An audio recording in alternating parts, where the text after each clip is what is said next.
And we are back with our daily Bible readings in accordance with our daily Bible reading calendar.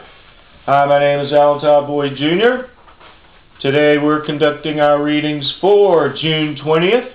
Our morning reading will be Esther, chapter 1 and 2. Our evening reading will be Acts, chapter 5, verses 1 through 21.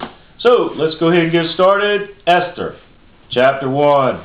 Now, it came to pass in the days of Ahasuerus, this is Ahasuerus, which reigned from India even unto Ethiopia, over 127 provinces, that in those days when the king Ahasuerus sat on the throne of his kingdom, which was in Shushan the palace, in the 3rd year of his reign he made a feast unto all his princes and his servants, the power of Persia and Media, the nobles and princes of the provinces, being before him.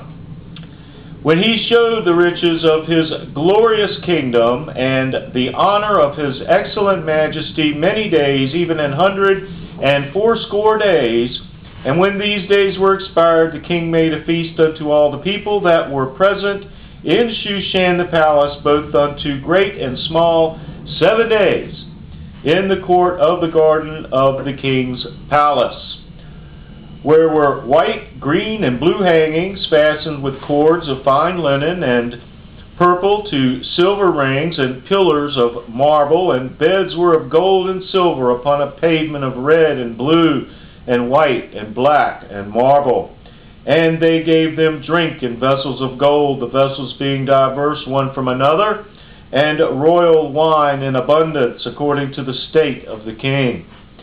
And the drinking was according to the law, none did compel, for so the king had appointed to all the officers of his house, that they should do according to every man's pleasure. Also Vashti the queen made a feast for the women in the royal house, which belonged to King Ahasuerus. On the 7th day, when the heart of the king was merry with wine, he commanded Mehuman, Biztha, Harbona, Bigtha, and Abagtha, Zethar, and Carcas, and 7 chamberlains that served in the presence of Ahasuerus the king, to bring Vashti the queen before the king with the crown royal, to show the people and the princes her beauty, for she was fair to look on. But the queen Vashti refused to come at the king's commandment by his chamberlains.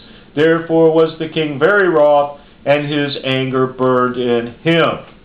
Then the king said to the wise men which knew the times, for so was the king's manner toward all that knew law and judgment.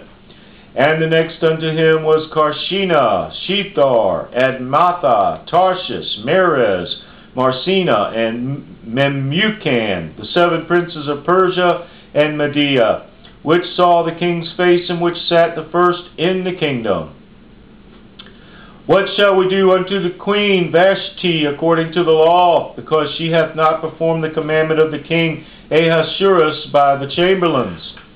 And Memucan answered before the king and the princes, Vashti the queen hath not done wrong to the king only, but also to all the princes and to all the people that are in all the provinces of the king Ahasuerus.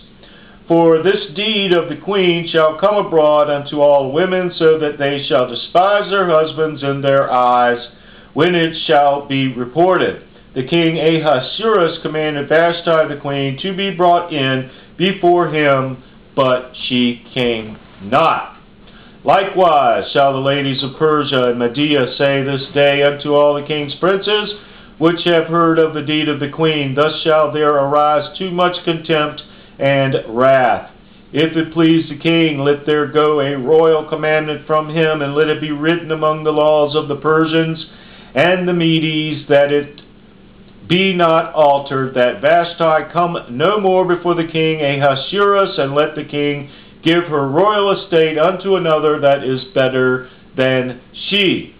And when the king's decree, which he shall make, shall be published throughout all his empire, for it is great, all the wise shall give to their husbands honor, both to great and small. And the saying pleased the king and the princes, and the king did according to the word of Memucan. For he sent letters unto all the king's provinces, unto every province according to the writing thereof, and to every people after their language, that every man should bear rule in his own house, and that it should be published according to the language of every people. The word of the Lord.